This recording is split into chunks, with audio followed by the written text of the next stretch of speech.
अंबिकापुर नगर के राजमोहिनी भवन में जनजाति गौरव समाज द्वारा वीरांगना महारानी दुर्गावती के बलिदान दिवस पर आयोजित परिचर्चा गोष्ठी कार्यक्रम का आयोजन हुआ, जिसमें मुख्यमंत्री विष्णुदेव साय ने वीरांगना महारानी दुर्गावती को श्रद्धांजलि अर्पित करते हुए कहा कि महारानी दुर्गावती नारी शक्ति की प्रतीक थी। उनकी शौर्य गाथा से सभी परिचित है।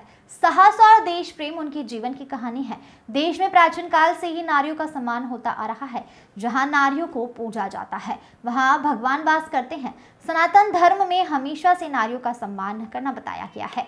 महारानी दुर्गावती जैसी कई वीरांगनाएं रही हैं जिनका गौरवपूर्ण इतिहास है। उन्होंने कहा कि आज़ादी की लड़ाई में जनजाति समाज का बड़ा योगदान रहा है, परंतु इतिहास में जितना सम्मान उनको मिलना चाहिए उतना नहीं मिल सका। उन्होंने प्रधानमंत्री नरेंद्र मोदी का धन्यवाद देते हुए कहा कि प्रधानमंत्री ने जनजातियों को समझा और उनकी चिंता की, उन्हें सम्मान दिया, उनके विकास के लिए काम किया। और उन्होंने कहा कि छत्तीसगढ़ के विकास में पैसे का अभाव नहीं होगा। उन्होंने पढ़ाई पर विशेष जोर देते हुए कहा कि सरकार लगातार पढ़ाई के क्षेत्र में काम कर रही है। जनजाति समाज के लिए प्रयास संस्था चल रही है।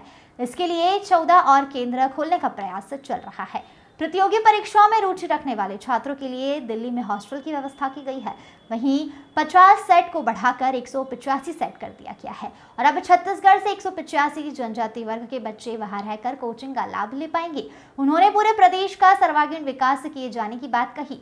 उन्होंने कहा कि सबसे बड़े हिंदू आदिवासी हैं, देश को तोड़ने के लिए उनको विधर्मी लगे हैं, उसे तोड़ने का काम जनजाति समाज कर रहा है। मुख्यमंत्री ने अंबिकापुर के SLRM केंद्र में पानी की कमी सामने आने पर सभी सेंटरों में वाटर कूलर लगाने के निर्देश दिए। इसी के साथ ही गुण समाज के सामुदायिक भवन के लिए 50 लाख रुपए स्वीकृत की घोषणा की। महेंद्रपाल सिंह की रिपोर्ट। दुर्गावती जी का बलिदान दिवस है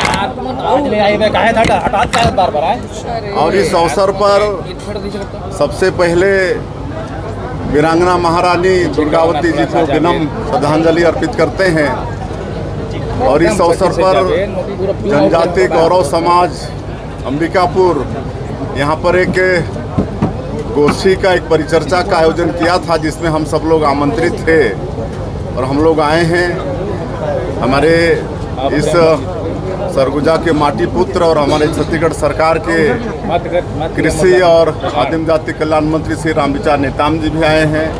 छत्तीसगढ़ सरकार में मंत्री महिला बाल विकास समाज कल्याण श्रीमती लक्ष्मी राजवाड़े जी भी हैं। हमारे सभी वरिष्ठ जन हैं, जनजाति गौरव समाज के सभी पदाधिकारी हैं, हमारे MLAs हैं। और इस संगोष्ठी में मुख्य रूप से सोहन सिंह जी मुख्य वक्ता के रूप में मध्य प्रदेश से यहाँ पर पधारे थे। उन्होंने वीरांगना महारानी दुर्गावती जी के जीवन पर विस्तार से मतलब व्याख्यान दिया और आदिवासी समाज में पैदा हुई थी रानी दुर्गावती। ये अनुसूचित जनजाति समाज के लिए बड़े ही गौरव का विषय है।